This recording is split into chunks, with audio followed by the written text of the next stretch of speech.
What's going on, everybody? The Criterion sale is almost over. This is towards the end of November, but I want to give some recommendations of some films I think you guys should pick up this sale.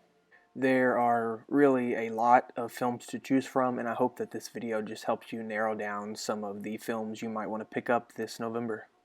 Up first is Walker by Alex Cox. It's a biopic about William Walker and his mercenary corps entering Nicaragua in the middle of the 19th century in order to install a new government, and it is reminiscent of Francis Ford Coppola's Apocalypse Now.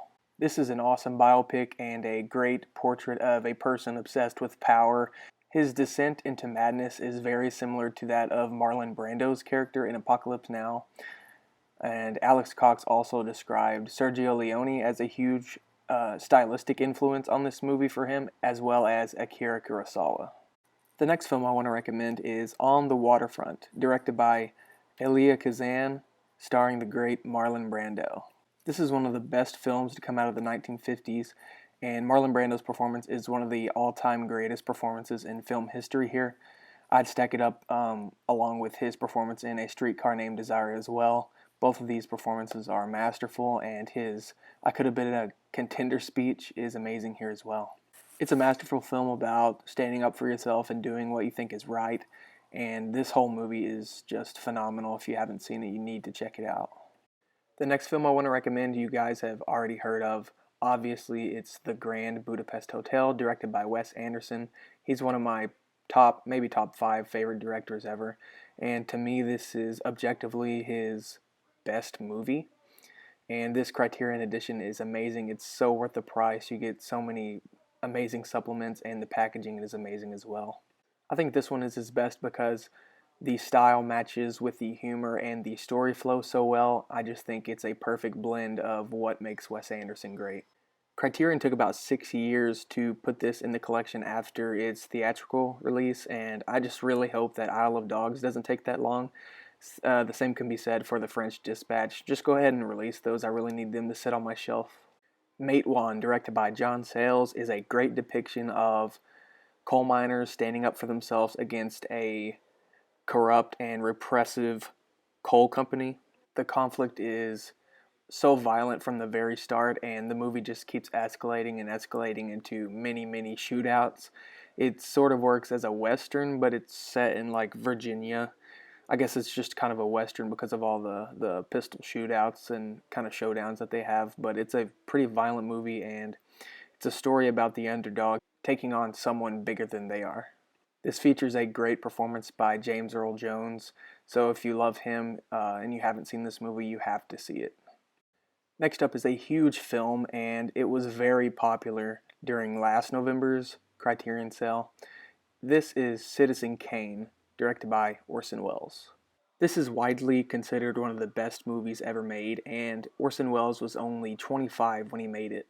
Honestly, this is one of the most important films in cinema history, and even if you don't love the movie, this is still so influential and deserves to be talked about with such high praise that it has. Also, I love the simplistic design of the K on the front cover, and I know that it's kind of controversial. A lot of people don't really like this design, but I think it is an iconic design for this iconic movie. Also, if you go get it, make sure to get it in 4K. The Kid, directed by Charlie Chaplin from 1921, may be my favorite Chaplin movie. On the original poster, The Kid is described as a picture with a smile and perhaps a tear. I think that's a perfect way to describe this movie. You have Chaplin doing so many different funny gags and funny bits in this movie, and then he'll just rip your heart out, revolving around this relationship with this orphan that he starts to raise. And this is one of the most accessible silent films I would ever recommend anybody to watch. If you haven't seen any silent movies before and you want to start somewhere, start with Charlie Chaplin's The Kid. I would also recommend you start with Buster Keaton's Sherlock Jr. The last film I want to recommend for this Barnes & Noble Criterion sale is Takeout, directed by Sean Baker and Shi Ching Sao. I'm just using the stock photo of the Criterion Blu-ray for this movie because I haven't purchased it yet, but I'm definitely eyeing it before the end of the month. I just watched it on the Criterion channel and I fell in love with it. You probably know Sean Baker from A24's The Florida Project and Red Rocket. I love both of those movies, particularly Red Rocket. He's such a great filmmaker and he shows neorealism and naturalism to its fullest extent.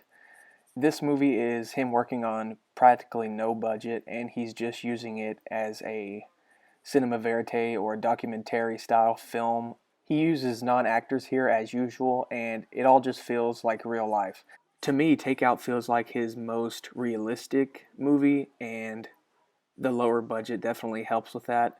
When he got a little bit bigger budgets with like Red Rocket or The Florida Project, there's more of an entertainment slant to those movies, but this one genuinely feels like it's like you're watching real life. I think before Criterion published this in September, it was really hard to find or watch. And now that it's mass produced by Criterion, it gives so many different people the opportunity to see this movie, which I think is phenomenal. And I loved it, and I even tweeted about it, and Sean Baker liked my tweet, which is pretty cool. Those are the films I recommend you get this Criterion sale.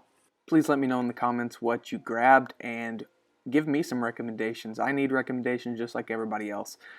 So happy hunting, and we'll see you next time.